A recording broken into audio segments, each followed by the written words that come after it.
2025 सालचा आळंदी पंढरपूरचा पायी दिंडी सोहळा पार पडला। भगवान श्री ज्ञानेश्वर महाराजांची पालखी पंढरपूरवरनं परतीचा प्रवास करत आळंदीत आली आणि पालखी आळंदीत आल्यानंतर भगवान श्री ज्ञानेश्वर महाराज संजीवन समाधी मंदिराचे प्रमुख विश्वस्त योगी निरंजननाथ महाराज व त्यांच्या सगळ्या सहकार्यांनी अर्थात संतश्रेष्ठ ज्ञानेश्वर महाराज संजीवन समाधी मंदिर समितीच्या सगळ्या सहकार्यांनी एक आवाहन केलं होतं की भगवान श्री ज्ञानेश्वर महाराजांच्या मंदिराचा जीर्णोद्धार 400 वर्षापूर्वी हिंदू धर्माचे क्रांतिकारी संत भगवान श्री तुकाराम महाराजांनी केला होता।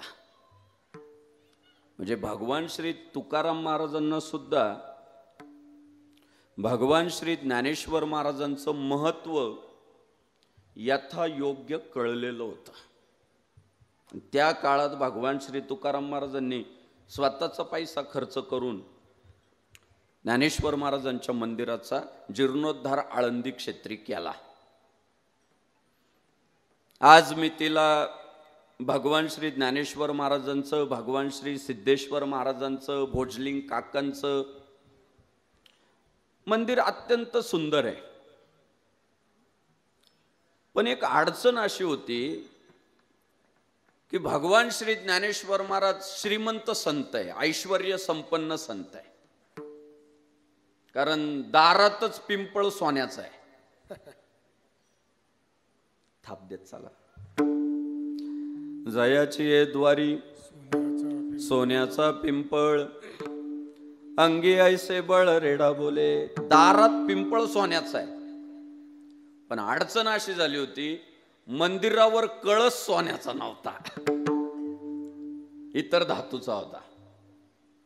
आणि मग संस्थांनी आवाहन केलं की आपल्याला भगवान श्री ज्ञानेश्वर महाराजांच्या मंदिराचा कळस सोन्याचा करायचा आहे।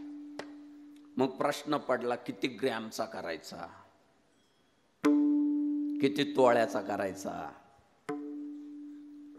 तर संस्थांनी आवाहन केलं आपल्याला 11 किलो सोन्याचा कळस बनवायचा आहे। लाडक्या बहिणींनो, तुम्ही टाळ्या वाजवल्या, तुम्हाला सोनं लय आवडत, पण अहो 11 किलो म्हटल्यावर काहींनी डोळे मोठे केले ना। 11 किलो, काहींचे डोळे विस्पारले, काय ते काय बोलाचा भातन बोलाची कडी आहे का काय? छोटा आकडा लागेल काय 11 किलोला? काहींना ते अशक्य वाटलं की ते सोपं नाही, पण जसंच आव्हान केलं संस्थांनं सोशल मीडियाच्या माध्यमातनं, फडकऱ्यांच्या माध्यमातनं, दिंडीकऱ्यांच्या माध्यमातनं माझ्या मायबापांनो इतका प्रतिसाद भेटला। देश विदेशात राहणाऱ्या आपल्या हिंदू बांधवांनी इतका भरघोस प्रतिसाद दिला की काल परवा श्री संत ज्ञानेश्वर महाराज संस्थांनी एक महत्वाचे काही मुद्दे जाहीर केले कलशारोहणाच्या संदर्भानं। कसा कार्यक्रम होणार आहे, किती वाजता होणार आहे, कोण प्रमुख पाहुणे येणार आहे, आणि त्यावेळी संस्थांनी आणखी एक मुद्दा जाहीर करून टाकला की 15 ऑगस्ट 2025 ला आपण 11 किलो सोन्याचा कळस बसवत नाहीये, नाही, आपण भगवान श्री ज्ञानेश्वर महाराजांच्या संजीवन समाधी मंदिरावर 11 किलो सोन्याचा कळस बसवत नाहीये, तर तब्बल 22 किलो सोन्याचा कळस बसवतो। मुद्दा होता 11 किलो, गेलं कुठं 22 किलो. आज मुख्यमंत्री देवेंद्र फडणवीस साहेब, उपमुख्यमंत्री सन्माननीय हिंदूभूषण एकनाथरावजी शिंदे साहेब, उपमुख्यमंत्री सन्माननीय अजितदादा पवार साहेब, या तिघही मान्यवरांच्या उपस्थितीमध्ये तो न भूतो न भविष्यती, थोडं बारीक पोरांचं सहकार्य द्या मला बरं का, तासभर. थोडा नखऱ्यावाला बाबा आहे मी,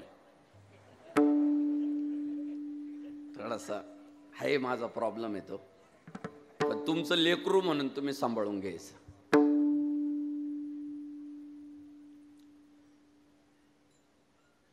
22 किलो सोन्याचा कळस झाला. दादा, एखाद्याला जर 10 रुपये मागितले ना, 10 रुपये, ते आधी विचारित कशाला पाहिजे, आणि मग आपण सांगितलं ना कशाला पाहिजे, ऐकून घेतं मग म्हणतं नाही माझ्याकडे. आधी ऐकून घेतं कशाला पाहिजे, काय पाहिजे, नेमकी अडचण काय, सगळं माहिती घेतं आणि मग म्हणतं नाही. कोणी कोणाला 10 रुपये सुद्धा सहजासहजी देत नाही.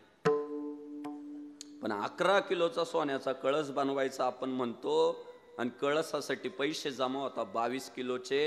एकमेव कारण आहे, 750 वर्षांपूर्वी आजच्याच दिवशी भगवान श्री ज्ञानेश्वर महाराज जन्माला आले, आणि भगवान श्री ज्ञानेश्वर महाराज जन्माला आल्यामुळं या महाराष्ट्राच्या मातीतलं हिंदुत्व टिकलं. या महाराष्ट्राच्या मातीतला हिंदू धर्म टिकवण्यामध्ये सिंहाचा वाटा जर कोणाचा आहे ना, तर तो आपल्या वारकरी संप्रदायाचा आहे. दादा, नसते झाले ज्ञानेश्वर महाराज, नसते झाले संत शिरोमणी नामदेव महाराज, नसत्या झाल्या आमच्या जनाबाई मुक्ताई, तर ना माझ्या मायबापांनो कपाळावरचा टिळा टिकला नसता, मुखातला राम टिकला नसता, आणि खांद्यावरचा भगवा पण टिकला नसता. हे सगळी संत मांदियाळी जन्माला आली, आणि त्याचा परिणाम कपाळावरचा टिळा, खांद्यावरचा भगवा आणि मुखातला राम या टाळकऱ्यांनी, भजनी मंडळांनी, महिला भजनी मंडळांनी टिकवून ठेवलं. हो, अनेक वेडे लोक म्हणतात यांनी टाळ कुटायचं सोडून काय केलं. अरे वर्षानुवर्ष फक्त मंदिराच्या वाट्यावर बसून टाळ नाही कुठले आम्ही, या मातीतला हिंदू धर्म पण टिकवून ठेवला. 750 वर्ष झाले दादा. आजचा योग असा आहे, लय भारी योग आहे आज. म्हणजे आपण सगळ्यांनी पुण्य केलंय म्हणून इथं तिथं न बसता आपण धर्ममंडपात बसलोय, आपलं भाग्य आहे. का तुम्हाला सांगतो, आजचा दिवस सामान्य नाही. भगवान श्रीकृष्णांचा जन्मोत्सव आजच आहे. भगवान श्री ज्ञानेश्वर महाराजांचा जन्मोत्सव आजच आहे, आणि हिंदुस्थानाचा स्वातंत्र्योत्सव आजच आहे. विठ्ठल विठ्ठल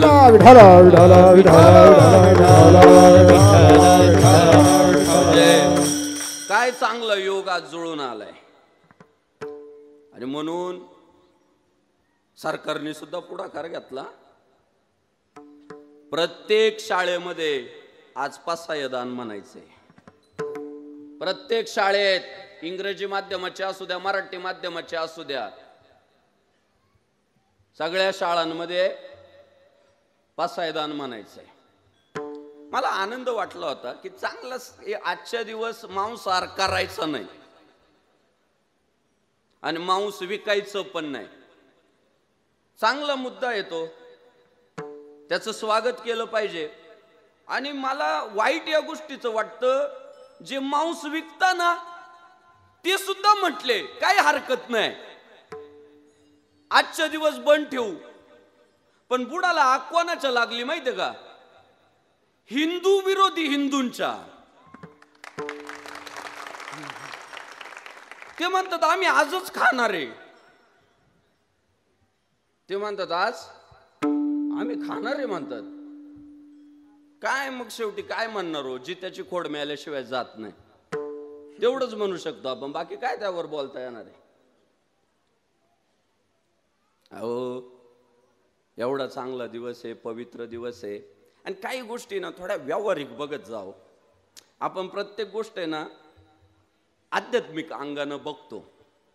आपले साधू संत लय हुशार होते अहो. त्यांना तुमचं जीवन समृद्ध करत असताना तुमच्या प्रपंचाचं पण वाटोळं नव्हतं करायचं. आणि आपल्या साधू संतांनी ना मांसाहाराला कायम विरोध केला, कायमच केलाय. त्याच्या मागचं महत्वाचं कारण होतं, प्रॅक्टिकल बोलतो बरं का, आध्यात्मिक सोडून द्या. परहित ते पुण्य, पापती परपीडा, दुसऱ्याचं हित करणं पुण्य आहे, दुसऱ्याला त्रास देणं पाप आहे, हे सगळं मान्य आहे आध्यात्मिक दृष्ट्या. पण आपला हिंदुस्थान जो आहे ना तो शेती प्रधान देश आहे. मोठ्या प्रमाणात शेती आहे आपल्याकडे. आणि तुमची आमची सगळ्यांची आज तक्रार काय माहितीये का? गव्हाला भाव नाही, तांदळाला भाव नाही, बाजरीला भाव नाही, सोयाबीनला भाव नाही. बरोबर आहे? तुम्हाला सांगतो, सगळ्या आपल्या हिंदू समाजाला जर साधू संतांचं तत्वज्ञान कळालं आणि सगळा आपला हिंदू समाज मांसाहारापासून बाजूला गेला तर सर्वात पहिला देशात बदल काय होईल तर शेतकरी श्रीमंत होईल. अहो अन्नधान्याचे भाव वाढतील, गव्हाचा भाव वाढल, तांदळाचा वाढल, बाजरीचा वाढल, डाळींचा वाढल. म्हणजे हिंदू बांधवांनो, तुम्ही जर शाकाहारी केला ना, तुम्ही जर शाकाहार केला ना तर आपला हिंदू समाज श्रीमंत होईल. आणि तुम्ही जर मांसाहार केला ना तर बहुतांशी बऱ्याच टक्के गायी कापणारे श्रीमंत होतील. लक्षात ठेवा, हे मुद्दे समजून घेतले पाहिजे. काय हेतू आता आमचा साधू संतांचा? जगू द्या कुण्याही जीवाचा, न घडो मत्सर, वर्म हे सर्वेश्वर पूजनाचे. अहो शेवटी ना कर्म रिटर्न हो. ज्याच्या मानेवर आपण सुरी ठेवली कारण नसताना, आपली संस्कृती काय नाडल्यावर ठोकायचं, आधी नाही. भले तरी देऊ कासेची लंगोटी. म्हणजे भलं इतकं असलं पाहिजे की समोरचा माणूस सरळ मार्गी असेल तर त्याला लंगोटी देऊन टाकायची, मागल ते द्यायचं, अतिथी देवोच म्हणायचं. पण खांद्यावर घेतल्यावर कानात मुतायला लागला तर ठोकायचा. तोपर्यंत नाही, तोपर्यंत नाही. मऊ मेनाहुनी, म्हणजे पहिले तुम्ही मऊच पाहिजे. आम्ही विष्णुदास मऊ पाहिजे, पण समोरचा आडमुठपणा करत असेल तर कठीण वज्रास भेदू ऐसे, तर कठीण वज्रास भेदू. ही आपली संस्कृती आहे. हे कोंबड्या, बकर, बैल, गाई, म्हशी हे काय आडव्यात गेले हो तुमच्या? काय तुमचं घोडं मारलं मला सांगा बरं. दादा असे तडफडतात ना, मी सोशल मीडियावर पाहतो. अहो भाजून लटकवलेले असतात पण जीव शिल्लक राहतो. अशी तडफड तडफड तडफड करत राहतात आणि हसत हसत लोक खातात. काय होईल माहितीये? कर्म रिटर्न आहे. तुम्ही सुद्धा पुढच्या जन्मात त्यांच्या योनीला जाणार आहे. केले कर्म झाले तेची भोग आले, उपजले मेले ऐसे किती. अहो तुम्ही जे पेरलं, आज मला गावातली बरीच लोक म्हणतात तो आमच्या गावातला माणूस लय नालायक हो, तो साला लय मजा करतो, काही त्याला कमीच पडत नाही, आणि आम्ही एवढा परमार्थ करतो तरी आमच्या वाट्याला दुःख आहे, संकट आहे. मी त्यांना सांगत असतो, बाबा सहजासहजी कोणाला भेटत नाही. आपला हिंदू धर्म पुनर्जन्म मानणार आहे. आपलं काही या जन्मात आलो खावा प्या मजा करा असं नाहीये. तो जो गावातला आपला यंदा पुण्य करत नाही, सप्ताहाला वर्गणी देत नाही, सप्ताहात सहभागी होत नाही, धर्म कार्याला त्याची काय काय काय मदत नाही, पण लय टुमटुमीत आहे, मस्त चाललंय आमचं. समजून घ्यायचं मायबापांनो, मागच्या जन्मात पेरलेलं आहे, मागच्या जन्मात केलेलं पुण्य आहे, त्याचं आउटपुट त्याला भेटतंय, पण आता गुंतवणूक करत नाहीये. म्हणजे तया पुण्याची पावटी सरे ते पुण्य हळू हळू हळू हळू हळू एकदा संपलं का लक्षात ठेवा, तुमच्या गावातला तो श्रीमंत नालायक पुढच्या जन्मात श्रीकृष्ण मंदिराच्या बाहेर देवाच्या नावानं रुपया द्या म्हणायला हजरच असणार आहे. हा कर्माचा सिद्धांत आहे. आणि म्हणून आपण या मुक्या जनावरांना जे फाडून खातो ना, याचा कायम विरोध केला साधू संतांनी. आणि त्यामध्ये फायदा जर कोणाचा होता तो हिंदू समाजाचाच होता. शाकाहार वाढू द्या, शेतकरी श्रीमंत होईल. शाकाहार वाढू द्या, अहो तुकाराम महाराजांनी सांगावं, युक्त आहार विहार नेम इंद्रियासी सार नसा विभासर निद्रा बहुभाषण. अहो जे उपयुक्त आहे ते खा, जे तुमच्या उपयोगाचं नाही ते कशाला खाताय. मुळात काय आहे, देवानं दोन प्रकारचे प्राणी बनवले, शाकाहारी आणि मांसाहारी. शाकाहारी जे प्राणी आहे ना ते ओठांनी पाणी पितात, आणि मांसाहारी प्राणी जिभेने पाणी वडित्या. मांसाहारी प्राण्यांना सुळे दात दिलेले आणि शाकाहारी प्राण्यांना सुळे दात नाही. आपण पहा, 100 दिवस एखादा वाघ उपवाशी ठेवा आणि त्याच्या पुढे चिकन टाका, मरल पण खाणार नाही, नाही खाणार. आणि 100 दिवस गाय उपवाशी ठेवा आणि तिच्या पुढे मेथीच्या जुड्या टाका, मरल पण खाणार नाही. का? गाय म्हणते मला देवानं शाकाहारी बनवलंय आणि वाघ म्हणतो देवाने मला मांसाहारी बनवलंय. काय माणूस हायब्रिड झाला, चिकन व चालवतो आणि मेथी व चालवतो. 2 in 1 चालायला लागला ना माणूस. जगात 2च प्राणी बऱ्यापैकी 2 in 1 चालताय. एक कुत्रा, तो मूलतः मांसाहारी, पण माणसानं त्याच्यावर प्रयोग करून करून त्याला शाकाहारी मांसाहारी मिक्स केला. भाकरी खात आणि मांजर खात. आणि माणूस पण प्रयोगात अविनाश भाऊ बिघडला स्वतःवर, की इतर प्राणी खाता मग मी खाऊन पाहिलं तर काय होणार आहे. आणि प्रयोगात ते मांसाहारी झालं. ते नेचर नाही. आज गोकुळाष्टमीचा चांगला दिवस आहे. काही लोक इतके भारी आहो, माळकऱ्याला काय करतात, माळकऱ्यापेक्षा भारी वागणं, बोलणं, बसणं, उठणं सगळं भारी. पण आपण म्हटलं ना माळका घालीत नाही, खावं लागत. बाकी तो तुम्हाला सांगतो एवढा भारी माणूस आहे ना. मग गावात लोक आम्हाला कधी कधी म्हणतात ना माळकऱ्यांपेक्षा हे बरे. मी त्यांना सांगत असतो, बाबा माळकरी कधीच वाईट नसतात, माळकरी चांगलेच असतात. माळकरी बिघडलेले नसतात. बिघडलेल्यांनी माळा घातल्या काही काहींनी दोष लपवण्यासाठी, पोटासाठी संत झाले कलित बहुत. दोष झाकण्यासाठी रावण सुद्धा साधूचा वेश घेतो. पण अशी काही माणसं आहेत गावात, समाजात, की ते वारकरीच आहेत, देवाला मानणारे, आई वडिलांना मानणारे, समाजाभिमुख आहेत, सेवा करणारी आहे. अडचण एवढीच आहे, श्रावण संपला का तुटून पडायचे. छोट्या छोट्या गोष्टी आहे. एक निश्चयाचे बळ, तुका म्हणे त्याची फळ. आपल्या हिंदू बांधवांना धर्म टिकवायचा असेल ना, आज कीर्तन संपल्यावर आमच्या श्रीराम महाराज जिंजुरकेंचं दर्शन घ्यावं, म्हणावं टाका बरं बाबा माळ घालून, विठ्ठल विठ्ठल.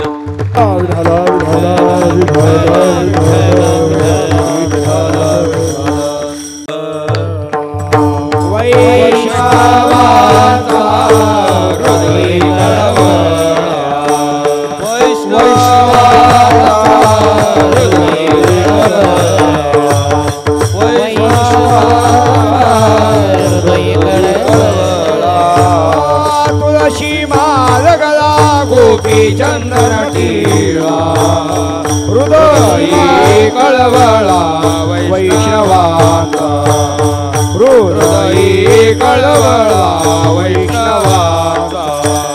तुळसी माळगळा गोपी चंदन टिळा हृदयी कळवळा वैष्णवाचा, हृदयी कळवळा वैष्णवाचा.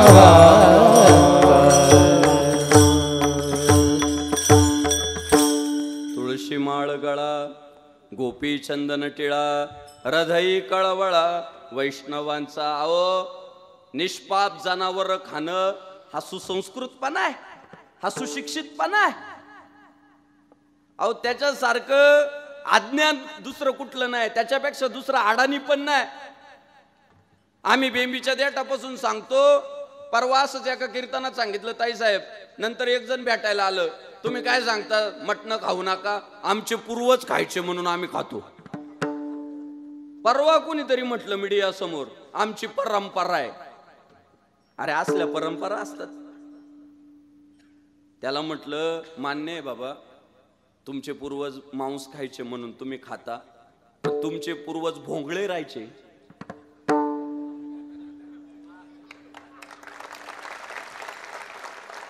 ओ अश्मयुगातला आपला पूर्वज भोंगळा होता का नव्हता तुम्हीच सांगा, मी नाही बोलत. होता ना. पण जसा जसा जसा जसा पुढं पुढं जाऊ लागला त्याला कळालं अंग झाकलं पाहिजे. झाडाखाली झोपणारा सिमेंटच्या घरात आला, पायपीट करणारा 4 व्हीलर गाडीत बसला. म्हणजे काळानुरूप जसं जसं त्याला समजलं तसं तसं त्याच्या जगण्या वागण्यात बदल केला ना त्याने.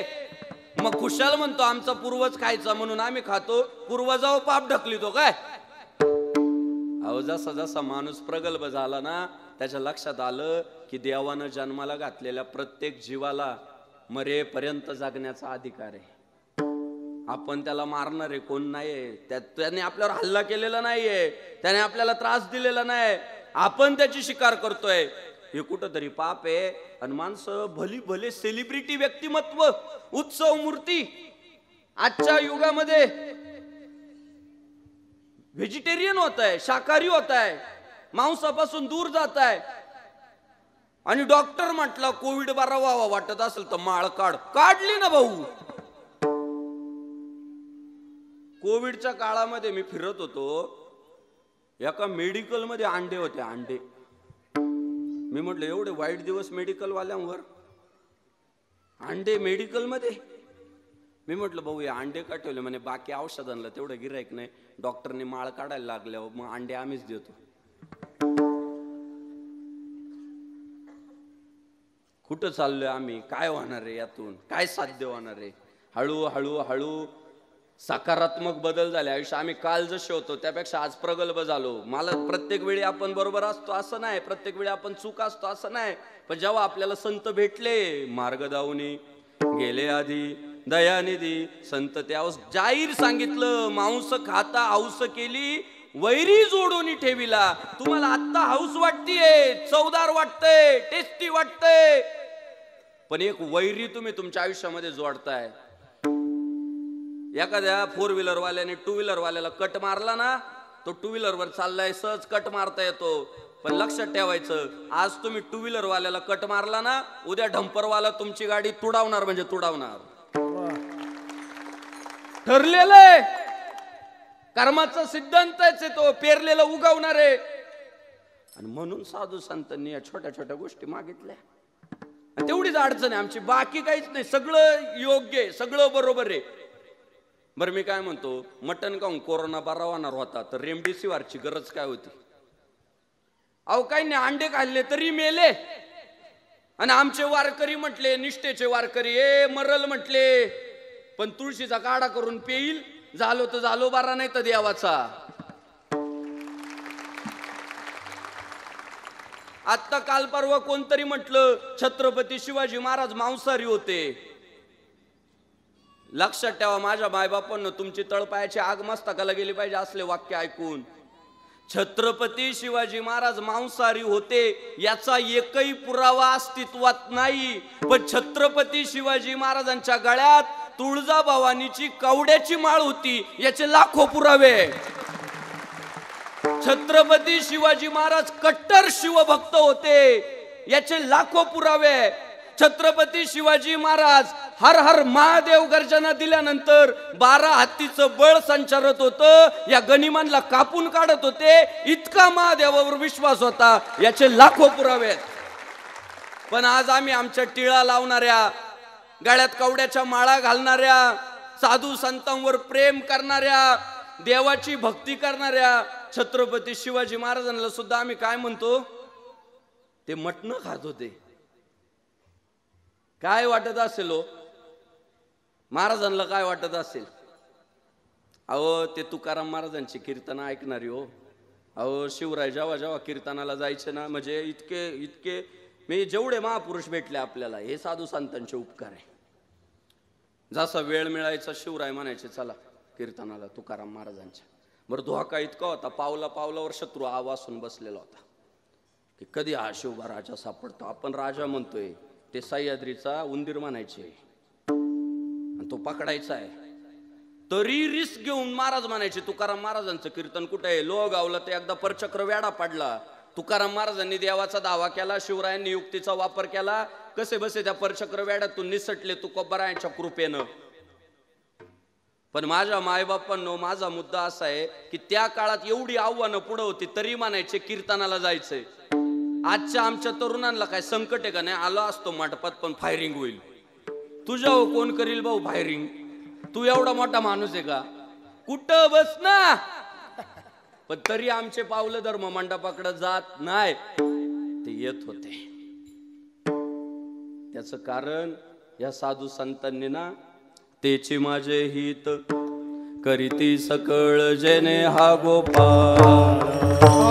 कृपा करी जेने हा गोपाळ, कृपा करी जेने हा गोपाळ, कृपा करी जेने हा गोपाळ. तेचे माझे हित करीती सकळ जेने हा गोपाळ, कृपा करी जेने हा गोपाळ, कृपा करी. तेचे माझे हित करीती सकळ जेने हा गोपाळ, कृपा करी जेने हा गोपाळ, कृपा करी.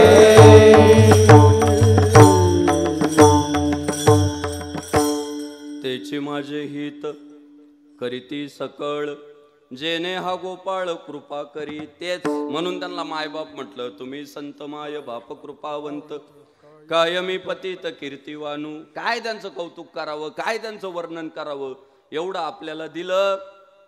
आणि त्यातली त्यात चालत आलेल्या आपल्या परंपरेला समृद्ध करण्याचं काम जर कोणी केलं, तर आज ज्यांचा जन्मोत्सव आहे त्या भगवान श्री ज्ञानेश्वर महाराजांनी केला. ज्ञानदेवे रचिला पाया, उभारिले देवालया. भगवान श्री ज्ञानेश्वर महाराजांनी ना फार मोठ्या संकल्पना मांडल्यावर तुमच्या आमच्या पुढं, तुम्हाला सांगतो, तुम्ही जर एकदा ज्ञानेश्वर महाराज समजून घेतले ना, कोणापुढंच तुम्ही वाकणार नाही. कारण त्यांच्या समोर आहे ना, तुम्हाला बाकीचे सगळे बुट्टे दिसतील. अहो ती आई आहे डायरेक्ट. हे आता येड लागलं ना, कुठं जाऊन माता टाकवायचा, कुठं जाऊन चादऱ्या टाकायच्या, कुठं जाऊन गोल टोप्या घालायच्या. काही गरज नाहीये. तुम्हाला सांगतो, आपली आई इतकी श्रीमंत आहे ना, तुमची आई जर तुम्हाला चांगलं खायला देत असेल, तरी शेजाऱ्याकडे जाऊन तुम्ही म्हणत असाल ना, शिळी भाकर आहे का, हे करंटे पण आहे. हे परंपरेला लांछन आहे, हे संस्कृतीचं तोडमोड आहे, वाटोळा आहे. अहो जगाच्या पाठीवर कोण वाईट लोकांसाठी मागतो. तुम्ही आम्ही गावात एखादं वाकडं असलं तर आपण म्हणतो ठोका द्याला, बरोबर आहे ना. पण त्या काळात 750 वर्षापूर्वी ज्ञानेश्वर महाराज, 700 वर्षापूर्वी भगवान श्री ज्ञानेश्वर महाराज म्हणतात, जे खळांची व्यंकटी सांडो तया सत्कर्मी रती वाढो, भूता परस्परे पडो मैत्र जीवाचे. अहो जे दुर्जन आहे ना, त्यांचं दुर्जनत्व जाऊ द्या आणि धर्म कार्यात सक्रिय व्हाऊ द्या आणि परस्परांमधला मैत्रीभाव वाढू द्या. एवढं टोकाचं मागणारी आपली आई हो. अहो लय श्रीमंत आहे. ज्ञानाबाई माझी अनाथाची माया, ज्ञानाबाई माझी अनाथाची माया, एका जनार्दनी पाया वंदितसे, एका जनार्दनी पाया वंदितसे, एका जना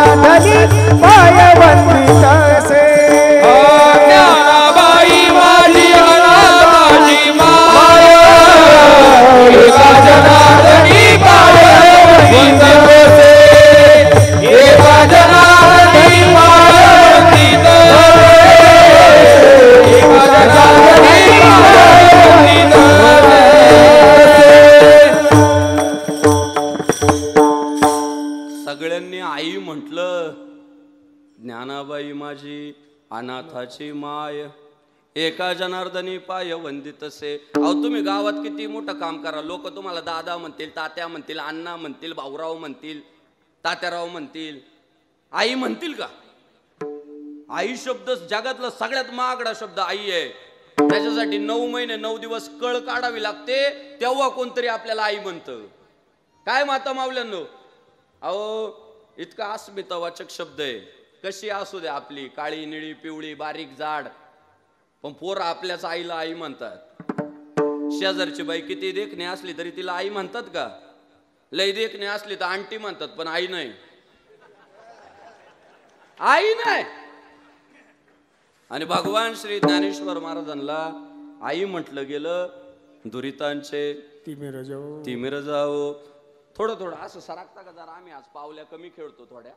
थोडं तुम्ही या बाजूला सारखा, म्हणजे बरोबर जागा होईल. दादा थोडं थोडं सारखा, म्हणजे इथं जागा करू आपण नाही का मान्यवरांना. या या या दादा थोडं थोडं सारखा ना. आपण पली आलीच, आपण तिकडं योजना केली असती तर तेही तिकडं थांबले असते. त्यांची चूक नाही, त्यांच्यासाठी टाळ्याच झाल्या पाहिजे. विठ्ठल विठ्ठल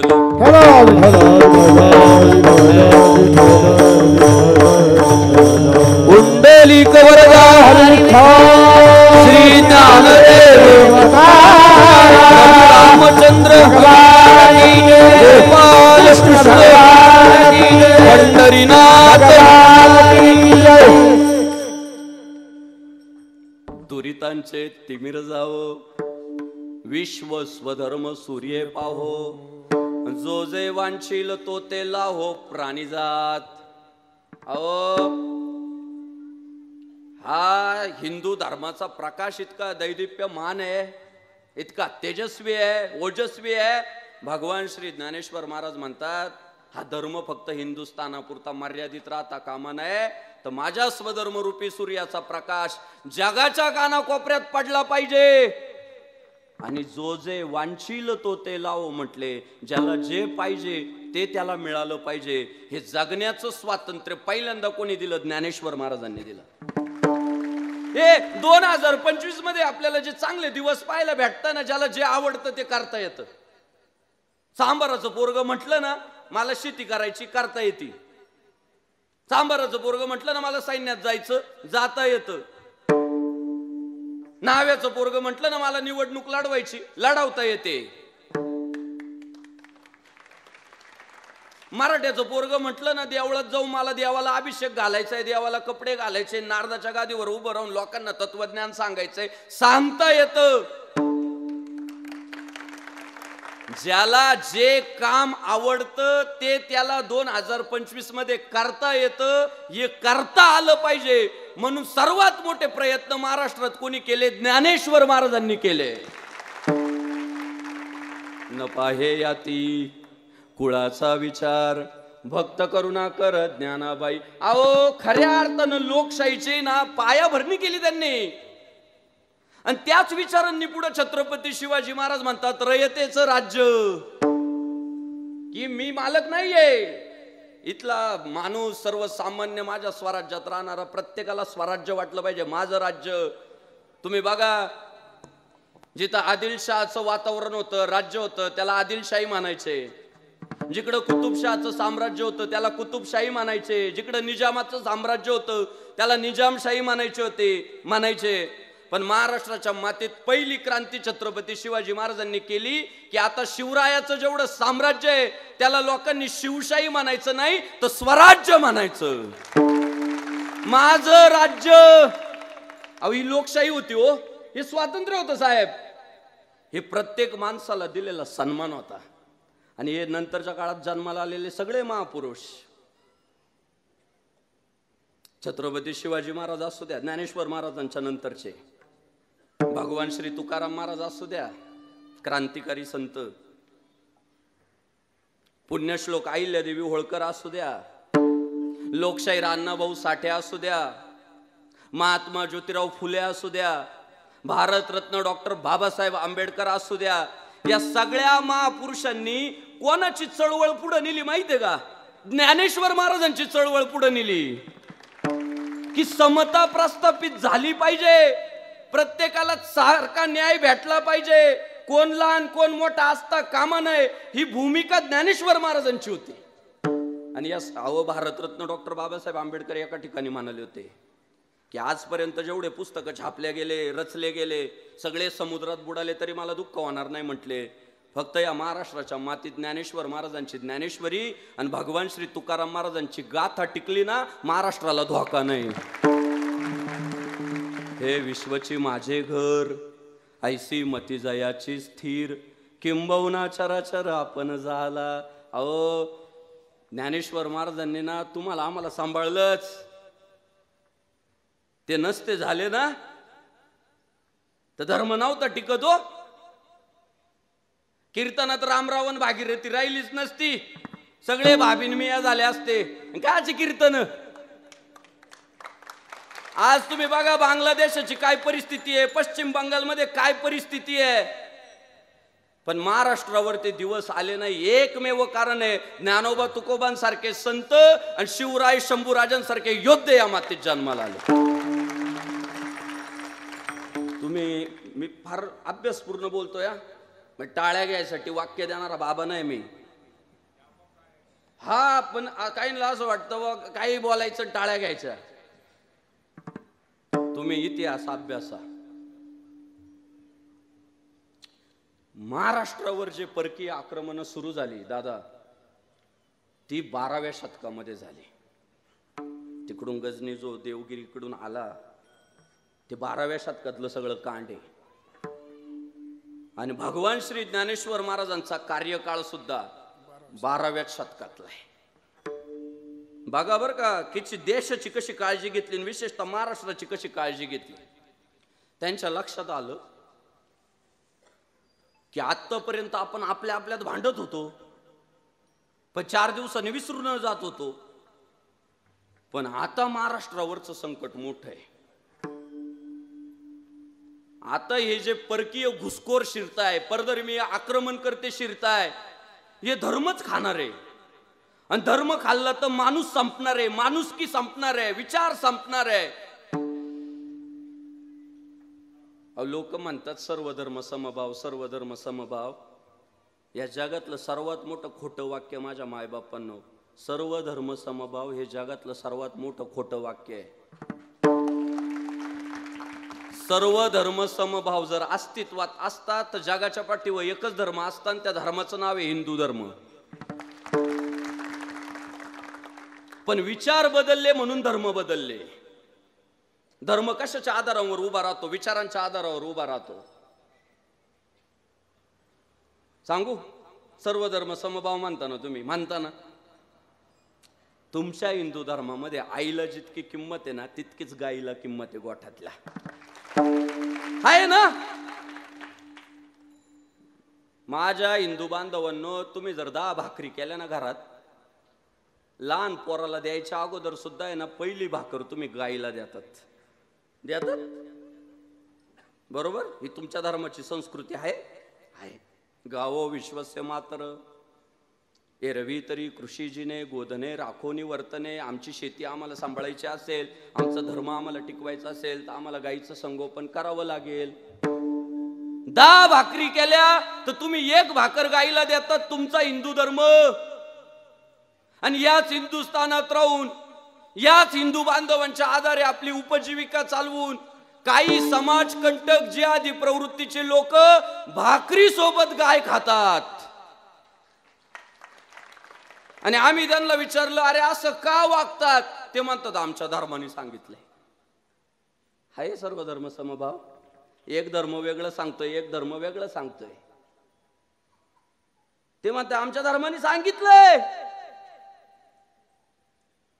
काय करायचं? कुठं पूजायचा सर्व धर्म समभाव? सुविचारांमध्ये, शाळेच्या भिंतीवर.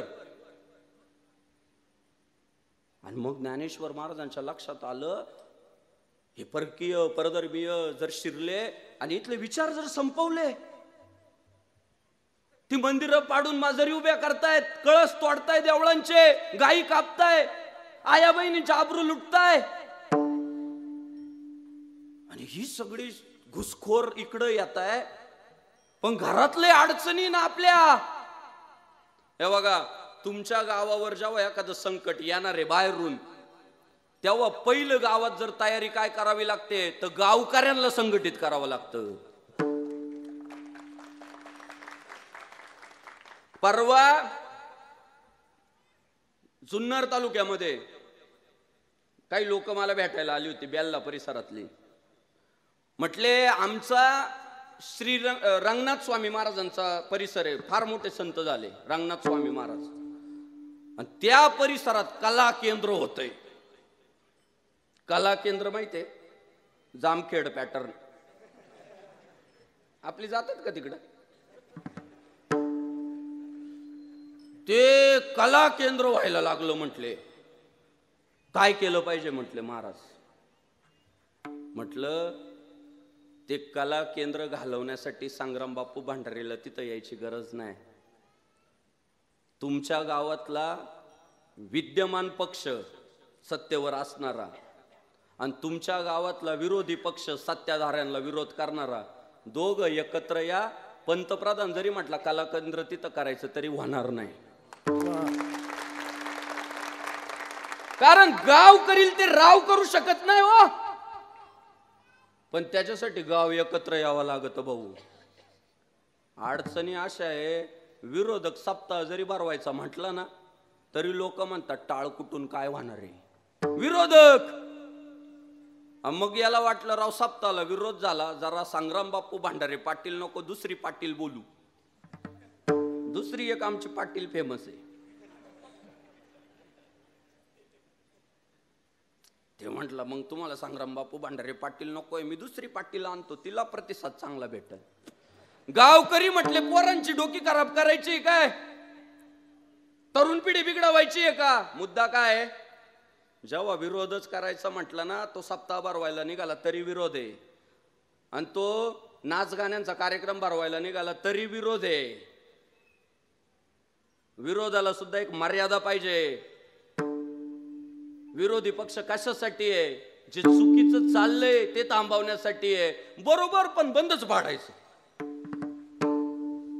ही आपली संस्कृती नाही, ती आपली परंपरा नाही. ज्ञानेश्वर महाराजांच्या लक्षात आलं की मान्य आहे यांना हे घुसखोरांना आपण हे करू, पण इथं घरातले भांडणं ना, घरात भांडणं दादा चालीत लाव रे. ते प्रमाण वगैरे चालू झालं ना, मग ते लय आवाज मारते हेलिकॉप्टर.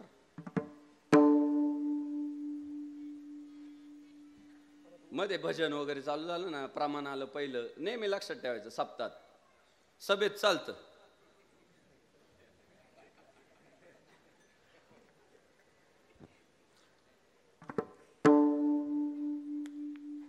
थांबा येऊ दे हेलिकॉप्टर, जरा वेळ लागेल नाही का आता लँडिंग करायला. लँडिंगला वेळ घेईल ना ते थोडा. आता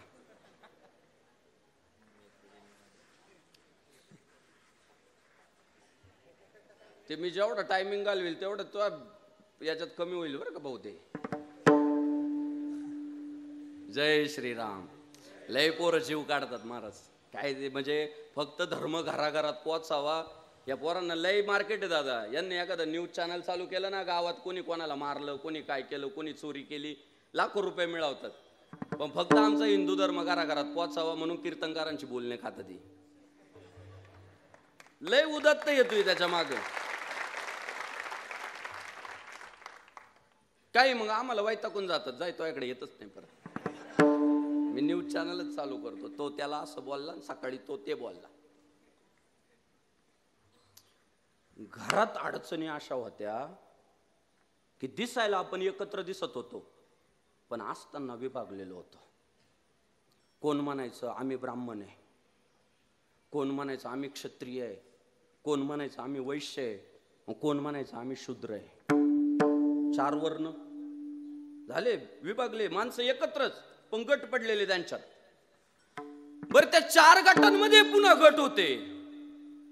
कोण म्हणायचं आम्ही मराठा आहे, कोण म्हणायचं आम्ही माळी आहे, कोण म्हणायचं आम्ही वंजारी आहे, सुतारे, माळी आहे, तेली आहे, मातंग आहे, भिल्ल आहे. ते जाती जातीमध्ये विभागलेले होते. आणि सर्वात मोठा तोटा देशाला, धर्माला कशाचा बसतो ना, या विभाजनाचा बसतो.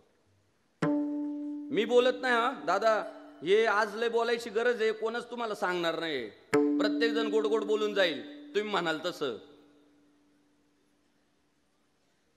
इंग्रज अधिकाऱ्याला विचारलं, अहो हा हिंदुस्थान बहुसंख्य हिंदू या राष्ट्रात राहतो, पराक्रमी लोकांचा देश, रामासारखी, कृष्णासारखी, शिवराय शंभूराजांसारखी मातब्बर योद्धे या मातीत जन्माला आले आणि तुम्ही 150 वर्ष या लोकांना गुलाम बनवलं राव, कसं जमलं तुम्हाला?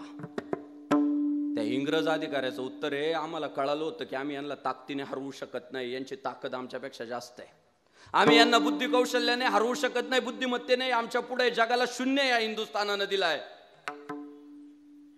आम्हाला यांच्यासोबत कपट करावं लागलं, घात करावा लागला. म्हटलं यांचा काय घात केला? एकच उत्तर आहे, फोडा आणि राज्य करा. यांच्यात फूट पाडली आणि आम्ही आमचं राज्य प्रस्थापित केलं. 150 वर्ष देश लुटला आम्ही, इथलं सोनं वाहून नेलं, इथले जुने जे ऐतिहासिक पुरावे होते ते वाहिले, यांची ग्रंथसंपदा जाळून टाकली, आमच्या धर्माचा प्रचार प्रसार मोठ्या प्रमाणात केला. सर्वात जास्त चर्च या देशात कधी नव्हत्या. जशी पोर्तुगीज, डच आणि इंग्रजांचे आक्रमण झाले, अहो बहुसंख्य हिंदू असलेल्या राष्ट्रात जिथं राम, कृष्ण, महादेवासारखे आदर्श अशा प्रकारचे ईश्वर असताना गावागावात ज्या चर्च झाल्या ना, फक्त आपण विभागलेलो होतो म्हणून झाल्या. तुम्ही आम्ही विखुरलेलो होतो. हे मंदिरांचे कळस उडवून ज्या मशिदी उभ्या राहिल्या ना, आज आम्ही भांडतोय अयोध्येसाठी, मथुरेसाठी, द्वारकेसाठी, काशीसाठी, फक्त तेव्हा भांडत होतो आपापसामध्ये. आणि तो नाही ना आपल्याकडे येत, त्याचा विरोधक बोलून घ्या. तुला काय पाहिजे? वतन पाहिजे, दिलं. तुला काय पाहिजे? सत्ता पाहिजे, दिली. जाय तोय लोकांना सांग घरात बसा, शहनशाह म्हणता येते, बरोबर आहे. अहो हेच आहे दादा, आपल्याला असं वाटतंय की असं काही नाही, असंच आहे. फितुरांना बोलून घेतलं, फितुरांना, आणि फितुरांना ना त्यांच्या डोक्यावर पागड्या घातल्या, किताब दिले त्यांना फितुरांना, जा लोहे को लोहा काटताय, जा तुमच्या लोकांना सांगा घरात वा, नाही तर मीच ठोकील. आपलीच लोक आपल्या विरोधात उभी केली.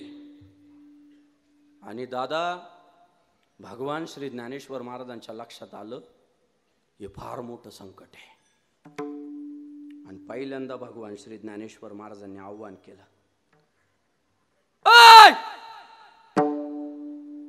आता ब्राह्मण, मराठा, वंजारी, सुतार, माळी, तेली, भिल्ल, मातंग, ब्राह्मण, क्षत्रिय, वैश्य, शूद्र यात विभागले जाऊ नका.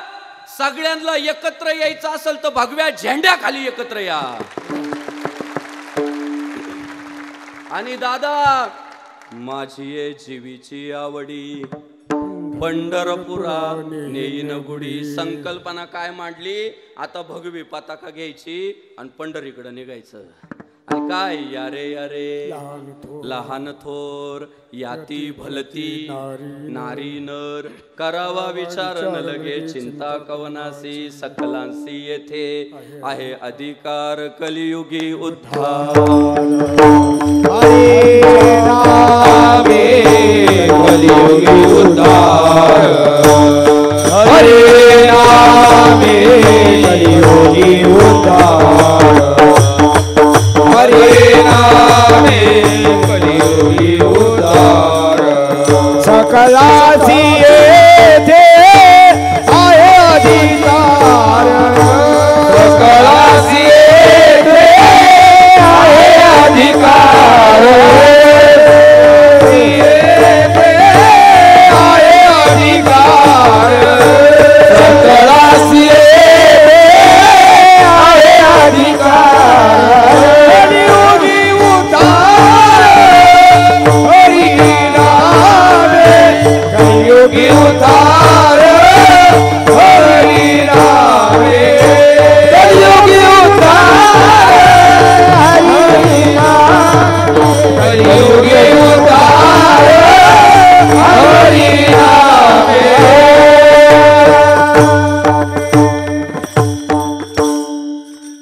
सकलांसी येथे आहे अधिकार, कलियुगी उद्धार हरीच्या नावे, अरे संघटित व्हा म्हटले. आणि भगव्यात बालम टाकळी ना,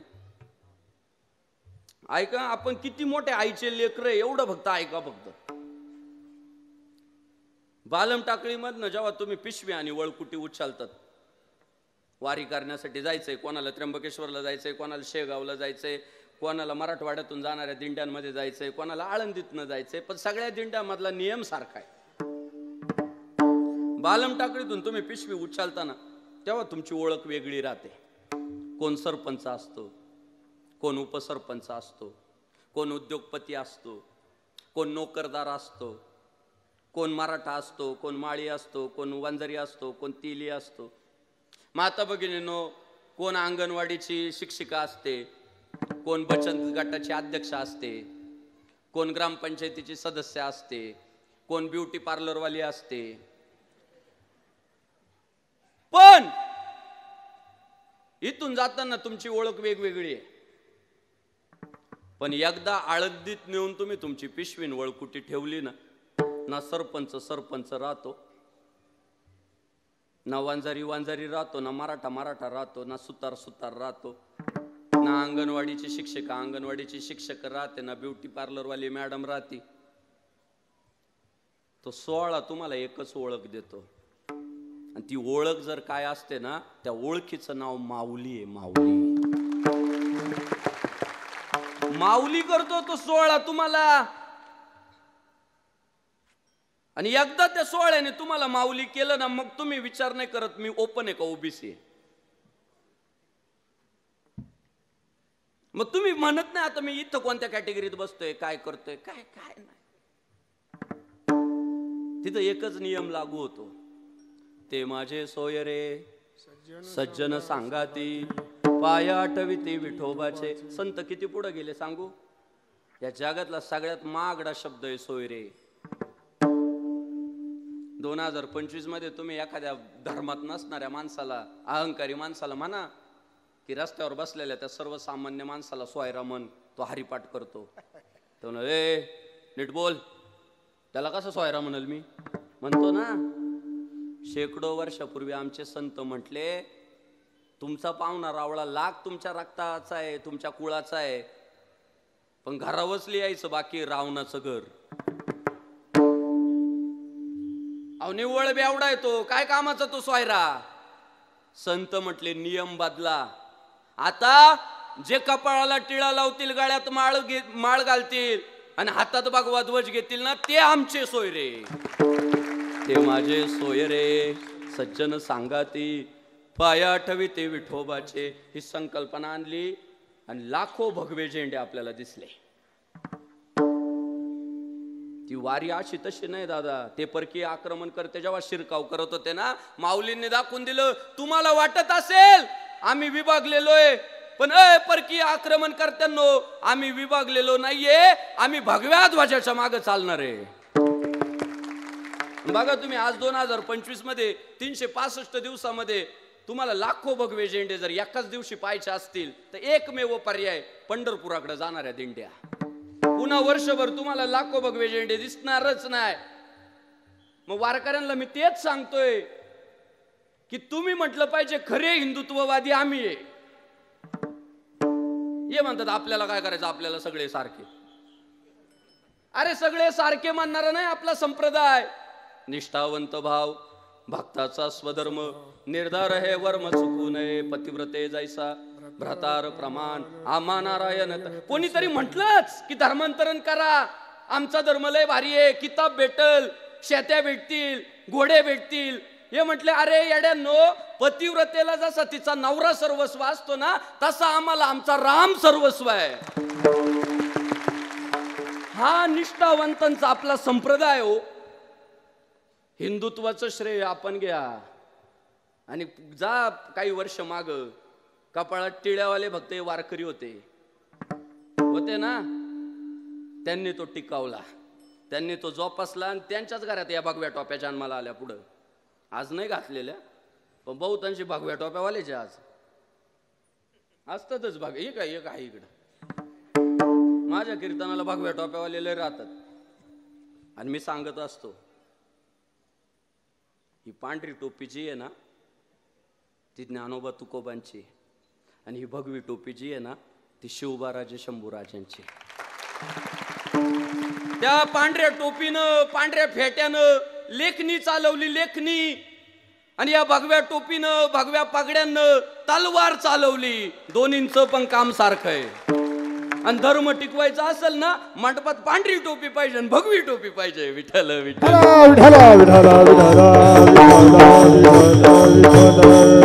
आणि जेव्हा ते भगवे झेंडे जेव्हा दिसले, झयाने घातली मुक्तीची गवांदी, मेळविली मांदी वैष्णवांची. या परकीय आक्रमणकर्त्यांना कळायला लागलं डाळ शिजणार नाही, कारण हे कडवटे. देह जावो अथवा राहो पांडुरंगी दृढ भाव. जगलो काय आणि मेलो काय, पांडुरंगाच्याच ठिकाणी एकनिष्ठ राहणार. शिवराय शंभूराजे, महात्मा ज्योतिराव फुले, अण्णाभाऊ साठे, भारतरत्न डॉक्टर बाबासाहेब आंबेडकर यांनाच महापुरुष म्हणणार. बाकीचे उरावर नाही घेणार, अजिबात नाही घेणार. काही गरजच नाही घ्यायची. छोट्या छोट्या स्वार्थाच्या पोळ्या भाजण्यासाठी कमी काय आपल्याकडं, कशासाठी लांगुल चालन. ते त्यांना घाम फुटला बा भगवीचे. आणि आजही घाम फुटतोय. तेव्हा तर फुटलाच. वर्षानुवर्ष वारकऱ्यांनी ती परंपरा तर टिकवूनच ठेवली, धर्म तर त्याचं जतनच केलं. पण 2025 मध्ये सुद्धा जेव्हा दिंड्या मार्गस्थ होत्या तेव्हा बुडाला कोणाच्या लागती, अबू आझमीच्याच लागती ना. काय म्हटलं अबू आझम्या, काय म्हटला, काय म्हटलं आझम्या, दिंड्यांमुळे ट्रॅफिक जाम होतं. राहिलं तू मुंबईत आणि पुण्यातल्या ट्रॅफिकने तुला का आग लागली. अबू आझम्याची अडचण एवढीच आहे, एवढे भगवे झेंडे दिसले की त्याची फाटती. हे बाप रे बाप, काय जिहाद करणार, काय आपल्या संकल्पना पूर्ण करणार आणि काय आपलं 2047चं टार्गेट पूर्ण होईल. हे एवढे जरी तुटून पडले तरी स्वच्छता करतील. म्हणून ती जळजळे. पण तुम्हाला राग येत नाही याचं मला लय टेन्शन आहे. तुम्हाला काय राग येत नाही, तुम्ही म्हणतात अभिव्यक्ती स्वातंत्र्य आहे. ऐकायचंय तुम्हाला, स्पष्ट बोलतो, कडवट आहे. पण आज नाही तुम्ही सुधारले तर भविष्य धोक्यात आहे. काय बोलले गोपीचंद पडळकर साहेब की ऋतुजा राजगे नावाची आमची एक हिंदू पोरगी बळजबरी धर्मांतरण केलं ख्रिश्चन धर्मात आणि त्या पोरीने आत्महत्या केली पण धर्म नाही बदलला. आणि म्हणून गोपीचंद पडळकर साहेबांनी धर्मांतरण करू नका अशी ख्रिश्चन धर्मीय लोकांना थोडी वॉर्निंग दिली. तर ख्रिश्चन धर्मीयांनी मोर्चे काढले हो की याची आमदारकी घालवा. कोणाची? पडळकरांची. अहिल्यानगरचे हिंदुत्ववादी आमदार संग्रामदादा जगताप आमच्या पुरी लव जिहादला बळी पडताय, आमच्या जमिनी वक्फ बोर्डाच्या घशात जाताय म्हणून 2 वाक्य काय बोलले. अहो मुसलमानांनी मोर्चे काढले हो, यांची आमदारकी घालवा. नेत्यांना फोन करून सांगितलं त्यांना समज द्या. अबू आझमी सारखा माणूस शेकडो वर्षांची परंपरा हिंदू धर्माची लाभलेला दिंडीच्या विरोधात बोलला, पण हिंदू धर्मियांचा एकही मोर्चा अबू आझमीच्या विरोधात निघाला नाही. ही शोकांतिक आहे. आता शेवटी तो मोर्चा काढायचं काम कोणाच होतं? आम्ही वारीत होतो ना हो. तो बोलला तेव्हा आम्ही दिंडीत होतो. तेव्हा तुमचं काम होतं, ज्यांनी ज्यांनी आजोबाला गाडीवर नेऊन सोडला, दिंडीत दाखल केला, ज्यांनी ज्यांनी बापाला बसमध्ये बसून दिलं, त्याने म्हणायला पाहिजे होतं माझ्या वडिलांची मिराशी गा देवा. अरे आमच्या वाडवडिलांची ती संपत्ती आहे, ऐश्वर्य आहे. तुम्ही मोर्चा काढायला पाहिजे होता सगळ्यांनी. लोक काय म्हणतात ट्रॅफिक तर जाम होतं. ही तर घाण सवय आपल्याला. काय बोललाय तो ट्रॅफिक तर. अहो हळूहळूच माणूस घुसखोरी करीतो. तो या वर्षी काय म्हटला ट्रॅफिक जाम होतं. त्याला कळालं हे झोपलेले, रिटर्न आला नाही. ते पुढच्या वर्षी काय म्हणाल माहितीये का? हे बंद करा दिंड्या नाही तर मी आंदोलन करील. ते एक पायरी पुढची चढल. तुम्ही पुढच्या वर्षी त्याला रिटर्न नाही ना दिला, त्याच्या पुढच्या वर्षी ते काय म्हणाल माहितीये का? तुम्ही बंद करता का नाही तर माझी लोक घेऊन आडवा उभा राहील. एक एक पायरी पुढं पुढं पुढं जाईल आणि त्याचे तोटे तुम्हाला नंतर बलिदान देऊन स्वातंत्र्य मिळवावं लागेल. शेवटी भांडणं हा पर्याय राहील. भांडायचं काय लाव, त्यात काय एनर्जी घालवायची, आधीच नांगी ठ्याचा ना. खुशाला आपली लोक म्हणतात आमच्या गावातले लय चांगले. मग तुम्हाला ठोकल्यावर तुम्ही मर्यादा घालणार आहे का? अरे पश्चिम बंगालमध्ये काय झालं ते बघा, बांगलादेशात काय झालं ते बघा, काश्मीरमध्ये काय झालं बघा, की संख्या वाढल्यानंतर कसं आम्हाला जमिनीत गाडलं जातं.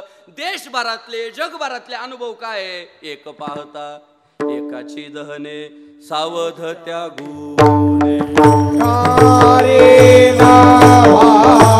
सावध त्या गुणे. तारे नावा सावध त्या गुणे. तारे नावा सावध त्या गुणे. एक पाहत सायकाची दहने सावध त्या गुणे. काळे नवा सावध त्या गुणे. काळे नवा एक पाहत सायकाची दहने सावध त्या गुणे. काळे नवा सावध त्या गुणे. काळे नवा.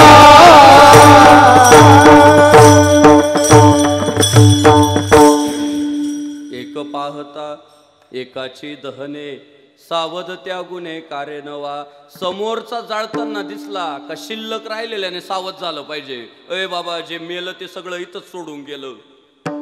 आपण का द्वात्राला गाठीन बँकेत कोटी असं चाललंय. सावध झालं पाहिजे ना. पुढच्याला ठेच लागली का मागचा शहाणा झाला पाहिजे.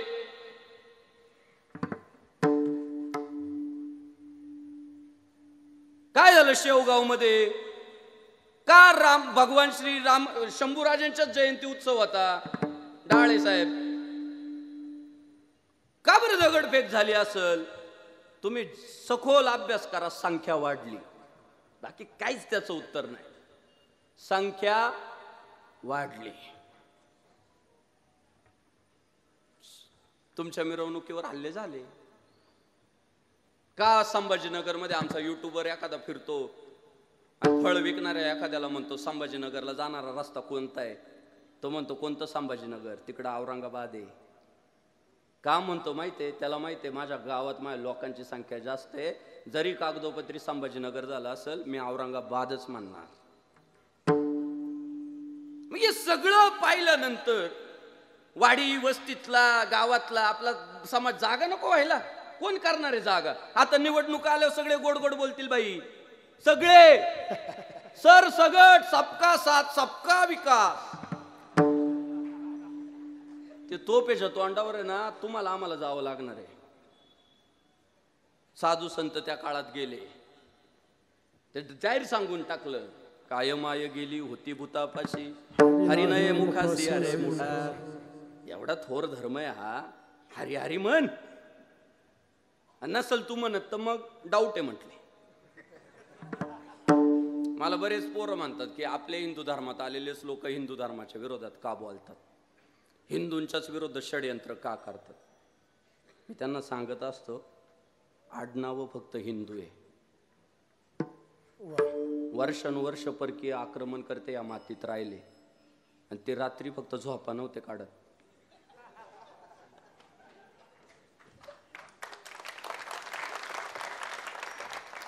तेव्हा त्यांनी जिथं जिथं भेसळ केली त्याचे परिणाम आज आम्हाला जन्म हिंदूच्या घरात झालाय, दाखल्यावर हिंदू आहे, पण विचारसरणी नेहमी विरोधी चालते. आईला जाऊन भेटा.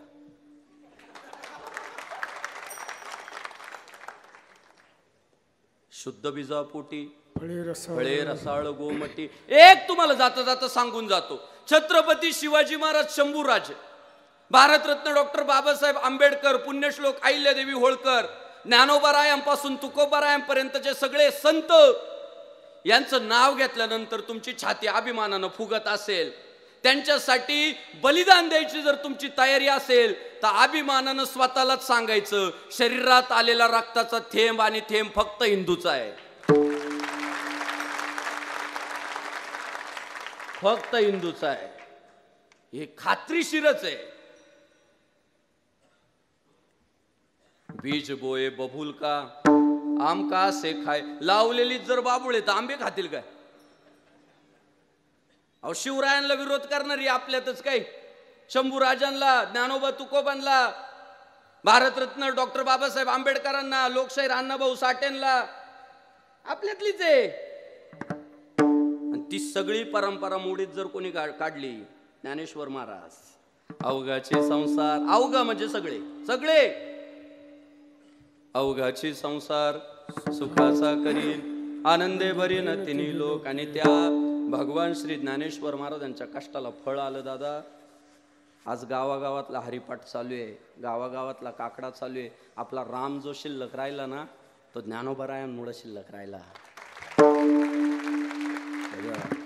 मी तुमच्या अंगावर काटा येईल, दिंडोरी तालुक्याच्या पलीकडं सुरगाणा वगैरे परिसर आहे. असंच कोणत्या तरी पोराने माझी तारीख घेतली 6-7 महिने आधी, मला लोकेशन पाठवून ठेवलं. मी जसं जसं तिकडं गेलो, गाव 5 किलोमीटर अंतरावर राहिल्यावर मोबाईलची रेंजच गायब. एक काडी नाही, काडी गेलो रेंज, डायरेक्ट फ्लाईट मोड झाला मोबाईल न करता. गाव 2 किलोमीटर अंतरावर राहिल्यावर डांबरी रस्ता संपला, मातीचा रस्ता, पुढं गाडी चालायची, मागं फुपाटा उडायचा. मी म्हटलं पुढं गाव आहे का नाही का, ट्रॅप आहे. घाम फुटला जरा धाडस केलं, म्हटलं जायचं. पुढे एक छोटासा घाट लागला, घाट उतरून खाली गेलो. गावात लाईट नव्हती, पण अशीच अभिमानानं छाती फुगली दादा. घाट उतरून खाली गेलो, असा कागदाचा मंडप होता, कागदाचा, ते प्लास्टिकच्या कागदाचा मंडप होता. केळीच्या फांड्या बांधलेल्या होत्या, आंब्याचे डाळे बांधलेले होते. आणि चित्र जे समोर दिसलं, त्या गावातल्या 100 महिला आणि 100 पुरुष पावल्या खेळत हरिपाठ करत होते. मुद्दा काय सापडला माहितीये? छाती अशी अभिमानानं फुगली. अहो इतका बरं वाटलं कपाळाला आपण बुक्का लावतो त्याचं, इतकं बरं वाटलंय धोतर नेसल्याचं. अहो 2025 मध्ये सुद्धा अशी गावं आहे की जिथं अजून मोबाईलचं नेटवर्क पोहोचलेलं नाहीये. 2025 मध्ये सुद्धा अशी गावं आहे जिथे अजून सिमेंटचा रस्ता पोहोचलेला नाहीये. पण त्या गावांमध्ये माझ्या ज्ञानेश्वर महाराजांचा हरिपाठ शेकडो वर्षापूर्वी पोहोचलाय. हरिभजनी हे धवळीले जग, झाडू संतांचे मार्ग, आडराणी भरले जन. पिंजून काढल्या हो वाड्या वस्त्या या साधू संतांनी हो. आणि तुम्हाला आम्हाला माणसात बसवलं, जाग केलं. उठा जागेवारे आता, स्मरण करा पंढरीनाथा, भावे चरणी ठेवा माथा, चुकवी व्यथा जन्माच्या. आणि त्यामुळं आपला हिंदू धर्म टिकला, आपले देवी देवता टिकले, आपला भगवा ध्वज टिकला. भगवान श्री तुकाराम महाराजांनी अभ्यास केला समाजाचा की अरे बाबा, आपल्या वाडवडिलांनी इतकी क्रांतिकारी सगळे निर्णय घेतले, इतका समाज जोडून ठेवण्यासाठी प्रयत्न केलं, स्वतः जळ खाल्ली हो. जगाच्या कल्याणा संतांच्या विभूती, देह कष्टविती परोपकारे. तुकाराम महाराजांचं तर प्रपंचाचं नुकसान झालं, संसाराच्या नावे घालून या शून्य, वाढता हा पुण्य धर्म केला. स्वतःचं व्यक्तिगत नुकसान झालं, पण भगव्या ध्वजाच्या रक्षणासाठी आयुष्य समर्पित केलं.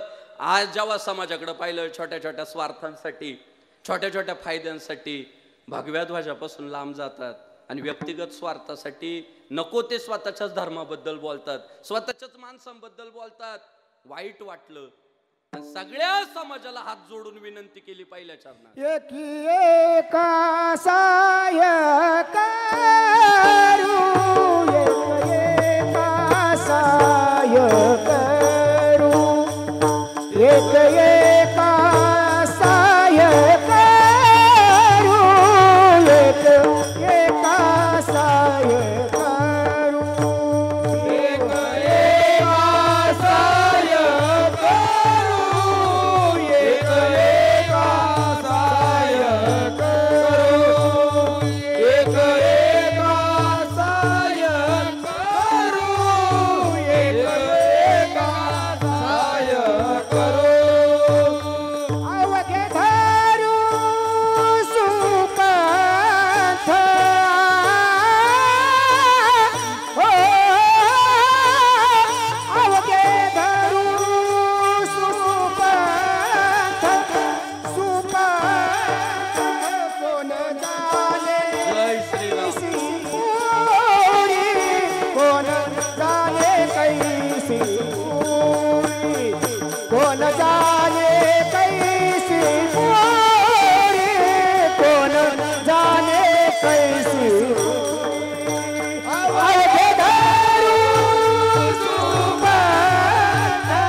विठ्ठला विठ्ठल विठ्ठल विठ्ठला रमाई विठ्ठला विठ्ठल विठ्ठल विठ्ठला भगवान बाबा विठ्ठला विठ्ठल विठ्ठल विठ्ठला भगवान बाबा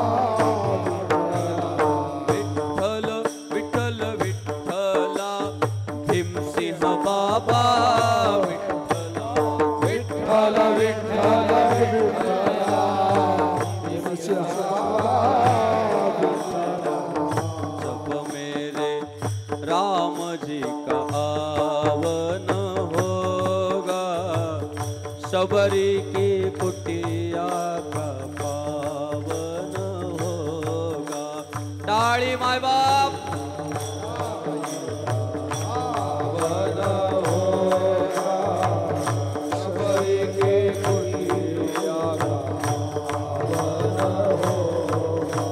आएंगे जब रघुराई तब आसन पर बिठाऊंगे मीठे मीठे पैर अपने हाथों से खिलाऊंगे आएंगे जब रघुराई तब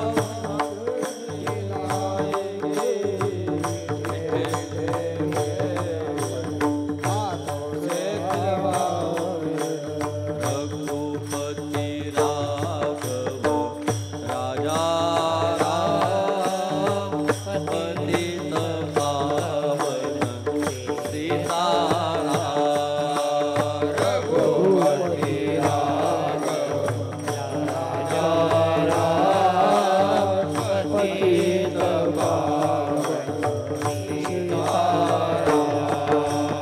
रघुपति राघव राजा राम पतित पावन सीताराम रघुपति राघव राजा राम पतित पावन सीताराम राम आएंगे आएंगे राम आएंगे जय श्री राम आएंगे आएंगे राम आएंगे राम आएंगे आएंगे राम आएंगे राम आएंगे आएंगे राम आएंगे मेरे जन्मों के सारे पाप मिट जाएंगे राम आएंगे तेरे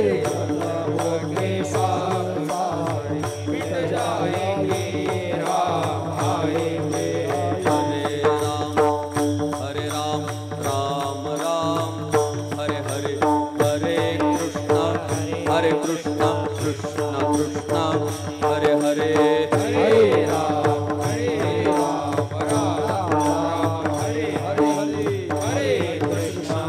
हरे कृष्ण कृष्ण कृष्ण हरे हरे मेरे भारत का बच्चा बच्चा जय जय श्री राम बोलेगा भारत का बच्चा बच्चा जय जय श्री राम बोलेगा मेरे भारत का बच्चा बच्चा जय जय शिवराय बोलेगा भारत का बच्चा बच्चा जय जय श्री राम बोलेगा मेरे भारत का बच्चा बच्चा जय जय भगवान बाबा बोलेगा भारत का बच्चा बच्चा जय भगवान बाबा बोलेगा विठोबा रखुमाई विठोबा रखुमाई जय जय विठोबा रखुमाई विठोबा रखुमाई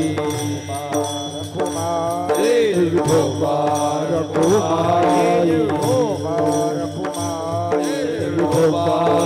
रखुमाई विठोबा रखुमाई विठोबा रखुमाई विठोबा रखुमाई विठोबा रखुमाई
पुंडलिक वरदा हरी विठ्ठल ज्ञानदेव तुकारा गोपाल कृष्ण भगवान की जय माऊली ज्ञानेश्वर महाराज की जय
पुंडलिक वरदा श्री ज्ञानदेव प्रभु रामचंद्र भगवान की जय गोपाल कृष्ण कृष्ण भगवान की पंढरीनाथ भगवान की माऊली ज्ञानेश्वर महाराज की जगद्गुरु तुकाराम महाराज की छत्रपती शिवाजी महाराज की धर्मवीर संभाजी महाराज की हिंदू धर्म की जय भारत माता की जय श्री राम जय श्री राम हरे हरे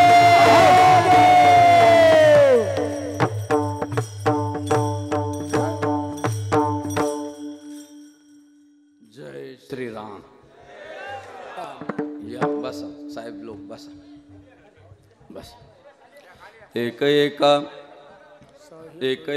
सहाय्य करू हे काय प्रमाणच आहे अभंगच एक सहाय्य करू अवघे धरू सुपंथ का आपल्या साधू संतांच्या लक्षात आलं एकट्याचा नोहे खेळ म्हणून मेळ मेळविला तुम्ही आम्ही खेळीमेळी गदारोळी आनंदे आणि ह्या साधू संतांच्या विचारांनी प्रभावित झाल्यामुळं 400 वर्षापूर्वी छत्रपती शिवाजी महाराजांचा एक मुद्दा लक्षात आला की आपली लोक जे परकीयांचं लांगुल चालन करताय कोण म्हणतोय मी औरंगजेबाचे पाय चाटितो कोण म्हटलं मी आदिलशहाचा बुटच चाटितो तू काय चाटितो मी जास्त चाटितो चाटाचाटीमध्ये पुरुषार्थ वाटायला लागला हे सगळं लांगुल चालन मोडीत काढावं लागल, पुन्हा भगवा ध्वज फाडकावा लागल, मंदिरांचे कळस वाचवावे लागतील,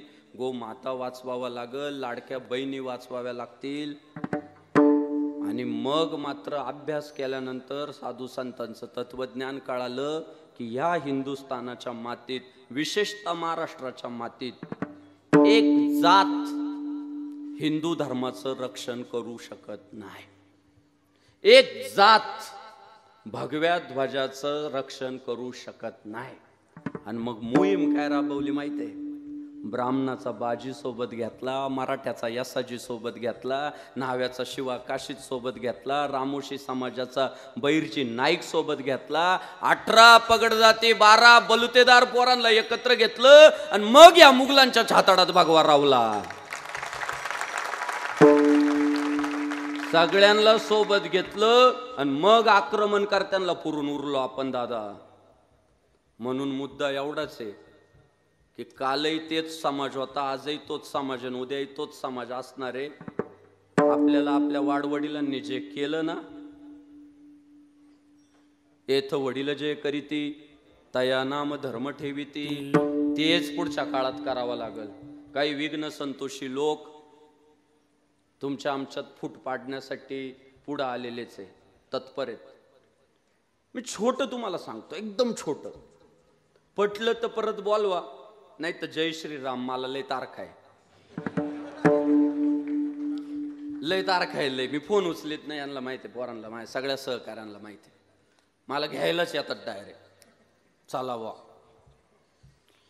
तुम्हाला पटलं तर लय आनंद होईल. 2 भाऊ आहे, म्हणजे एक चुलत्याचा आहे आणि एक बापाचा आहे, म्हणजे एकमेकांचे चुलत भाऊ आहे.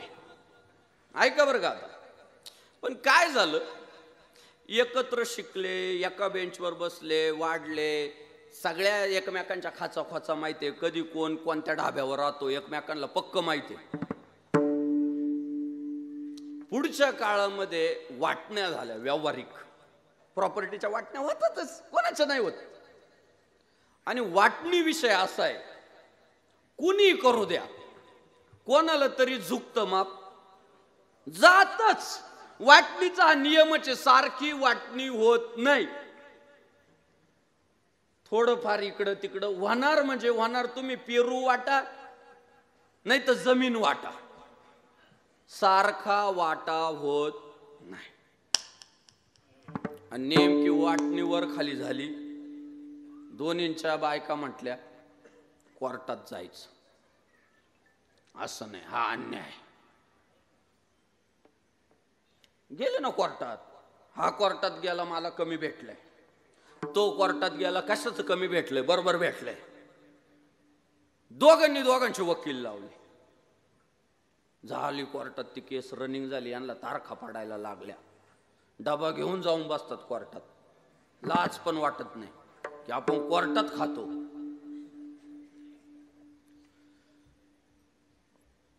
एक 2 वर्ष गेले आणि ज्याला थोडी जास्त वाटणी गेली त्याच्या पोरीचं लग्न निघालं. पोरीचं लग्न निघालं. आता ते जे कोर्टात गेलेलं याच्या विरोधात, ते लग्नाच्या दिवशी कार्यालयाच्या बाहेर उभं, या पाहुणं या, फेटा बांधून या. आता पाहुण्यांना लय आग राहते, लय खुमखुमी पाहुण्यांना. अरे आम्हाला तर धक्काच बसला तुम्हाला पाहून.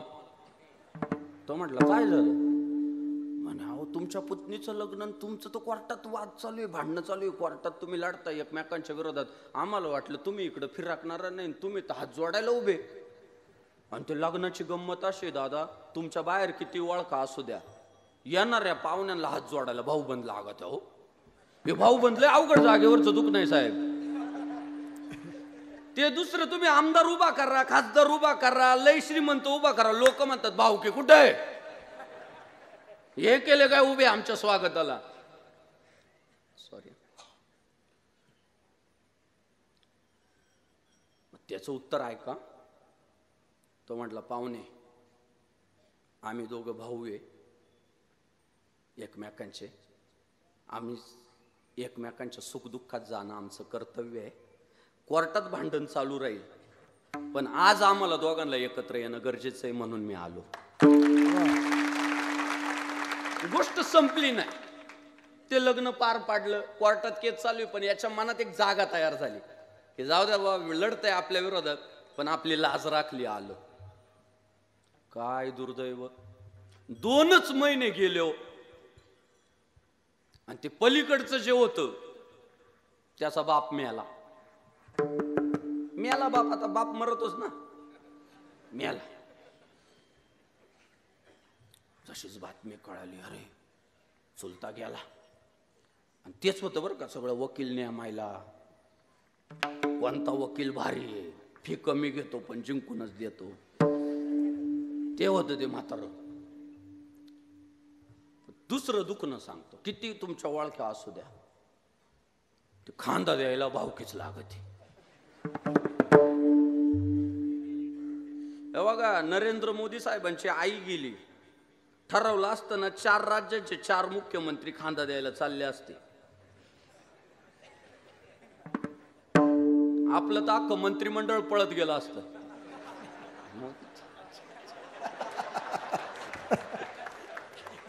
पण बघा तुम्ही,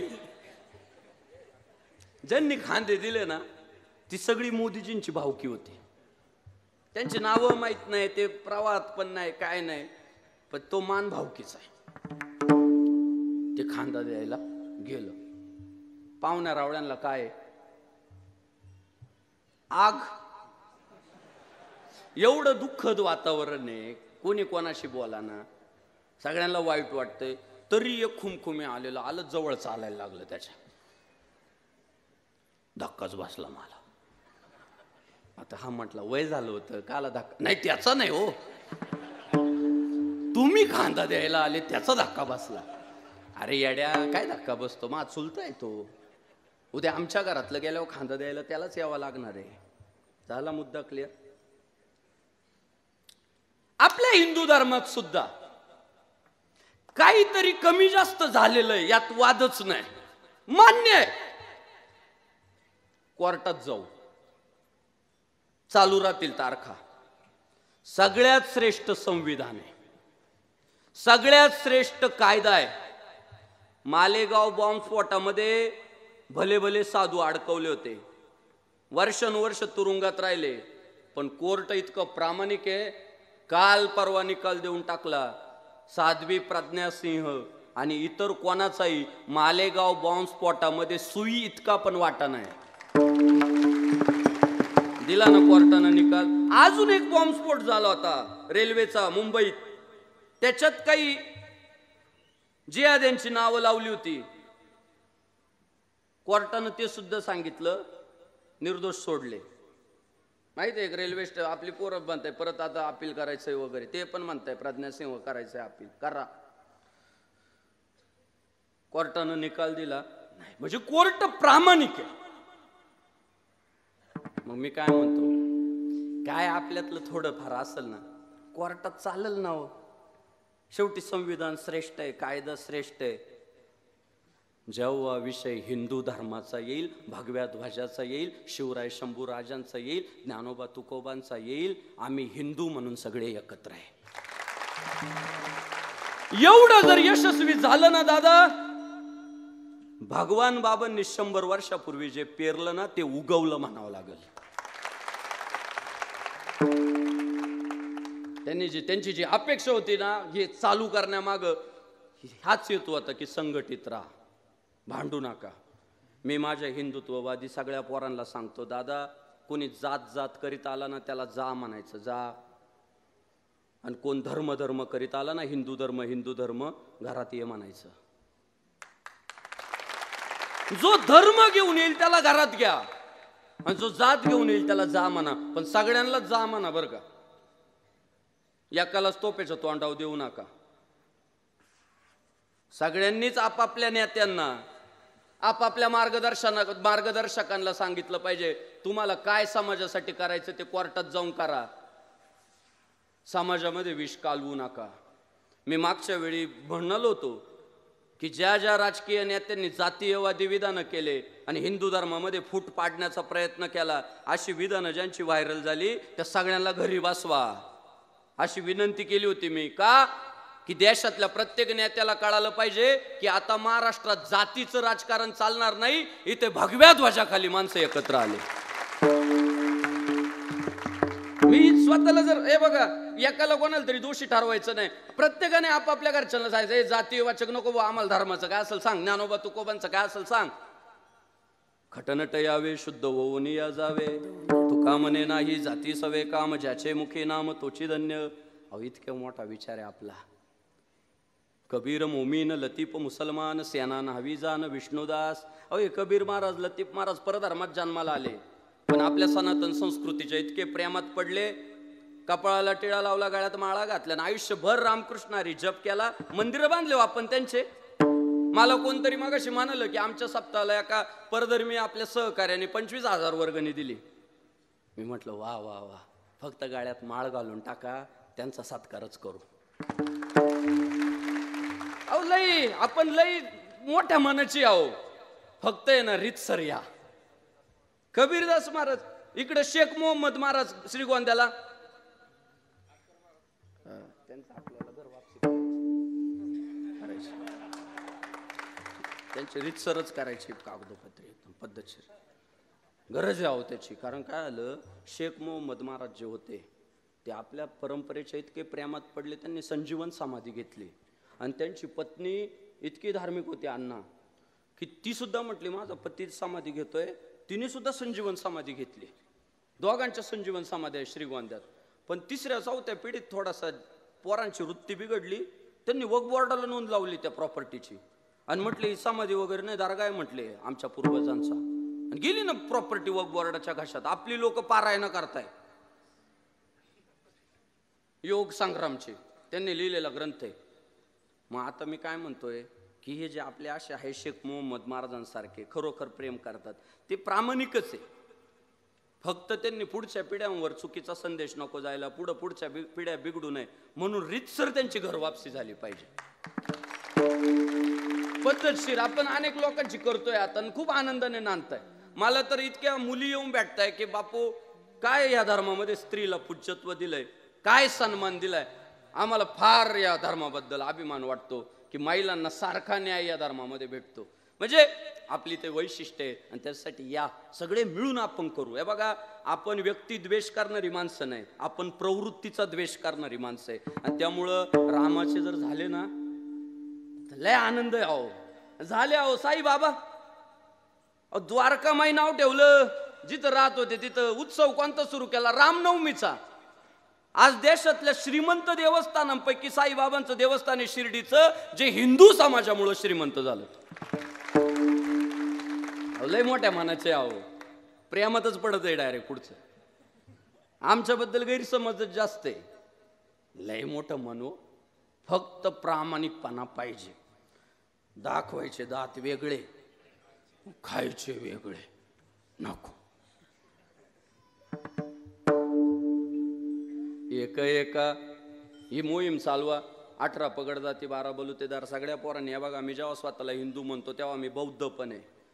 बौद्ध धर्म काय कुठं परदेशात नाही जन्माला आला, हिंदुस्थानात जन्माला आला.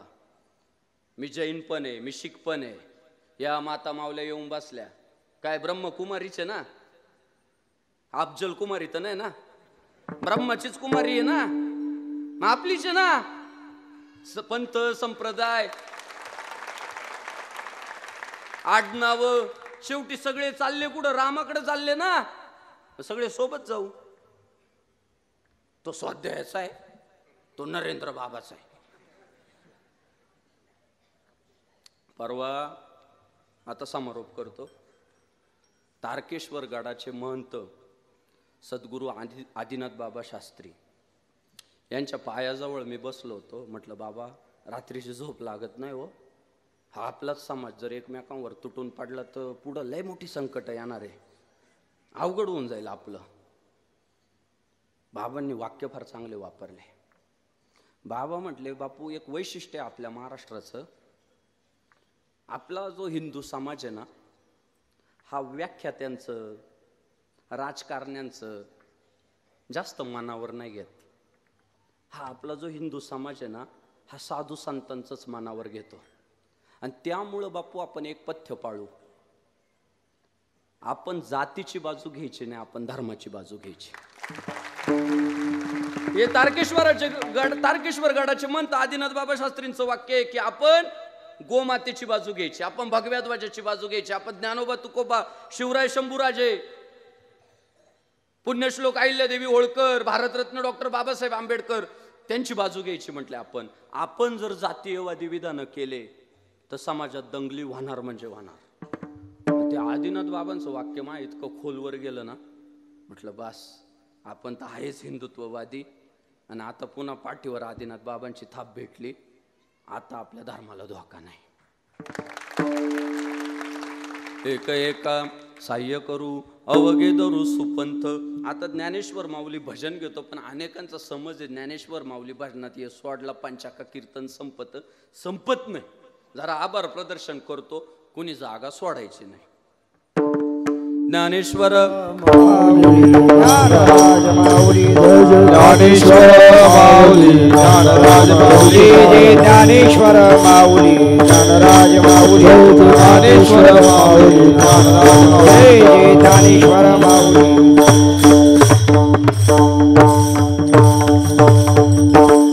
संत श्रेष्ठ भगवान बाबा यांनी प्रारंभ केलेला व वैकुंठवासी गुरुवर्य भीमसिंह महाराज यांनी अत्यंत प्रयत्नानं सुरू ठेवलेला व महंत नामदेव शास्त्री महाराज यांच्या उपस्थितीनं हा कार्यक्रम याच्या सौंदर्यामध्ये भर पडणार अशी नामदेव शास्त्री महाराज यांच्या काल्याच्या कीर्तनानं समाप्त होणारा हा अखंड हरिनाम सप्ताह. या सप्ताहाला ज्यांचं अत्यंत कुशल असं मार्गदर्शन लाभतंय ते आपल्या वारकरी संप्रदायाचं हिंदू धर्माचं वैभव श्रीराम महाराज झिंजुरके. मी कीर्तनाला प्रवेश करण्याच्या अगोदर बाबांच्या जेव्हा दर्शनाला गेलो तर खरंच बाबांची शारीरिक परिस्थिती बिकट आहे. ते पुण्यात ॲडमिट देखील होते. पण काय वैष्णवाचं असल काय माहित नाही बाबा, टाळ वाजायला लागले का वैष्णवाच्या अंगात येतं. नाचू कीर्तनाचे रंगी ज्ञानदीप लावू जगी, गायनाचे उडे आपुलिया छंदे मनाच्या आनंदे आवडीने. डॉक्टर लोक म्हणत होते बाबा तुम्हाला डिस्चार्ज द्यावा, मोकळीक द्यावी, अशी तुमची शारीरिक परिस्थिती नाही. पण बाबा म्हटले डॉक्टर इथं जरी मी तुम्हाला कमकुवत वाटत असेल तरी एकदा धर्ममंडपात गेलो की मला ताकद येईल. आणि बाबांनी हॉस्पिटलमधनं निरोप घेतला आणि आज बाबा बसलेले तिकडं कीर्तन पूर्ण ऐकताय. बाबांनी फार धावपळ करून ही सगळी टाळकरी मंडळी, पाखावजवादक मंडळी, चोपदार महाराज, विनेकरी महाराज, साऊंड सिस्टीम, व्हिडिओ शूटिंग सगळा मेळ घालण्याचं काम श्रीराम महाराज झिंजुरकेंच्या मार्गदर्शनाखाली इथे संपन्न होतंय. फार आमच्या हिंदुत्ववादी सहकाऱ्यांचा अट्टास होता. मला वाटतं शेवगावचे आमचे सन्माननीय एकनाथराव शिंदे साहेबांचे कडवट कार्यकर्ते आशुतोष भाऊ डहाळे त्यांनी वेळोवेळी संपर्क करत होते. त्याचप्रमाणे या गावचे नेते सन्माननीय तुषारदादा वैद्य यांनी देखील अत्यंत उत्तम व्यवस्था केली, आदरातिथ्य केलं. तुषारभाऊ वैद्य असतील, त्यांचे सगळे सहकारी असतील आणि सगळ्याच गावातला हिंदू समाज, सर्वांचे नामोल्लेख करणं शक्य नाही, पण सगळ्या हिंदुत्ववादी संघटनांचे कार्यकर्ते, सगळ्या राजकीय पक्षांची नेते मंडळी, सगळ्या इतर संघटनांचे कार्यकर्ते, आपण मोठ्या संख्येनं तरुण उपस्थित राहतात. माता माऊल्यांनो खरं सांगतो, हे 10 ते 12 कीर्तन म्हटल्यावर मला का फक्त हिंदुत्ववाद्यांनाच सांगावं लागतं का काय असं वाटलं. पण रोज कीर्तनाला जो वारकरी उपस्थित राहतो खरा हिंदुत्ववादी वारकरी आहे, मी पूर्वीच बोललो. आणि तो हिंदुत्ववादी वारकरी मंडप गच्च भरून माग माणसं उभी आहे. थोडा मंडपात आलो तेव्हा पाऊस सुद्धा चालू होता. म्हटलं चला जेवढे मी तरुणांचा कीर्तनकार म्हणून आपल्या सगळ्या सहकाऱ्यांशी संवाद साधल. म्हटलं जवळ बसा. तर आमचे वैद्य साहेब म्हटले काळजी करू नका, आम्ही तर आहेच जवळ.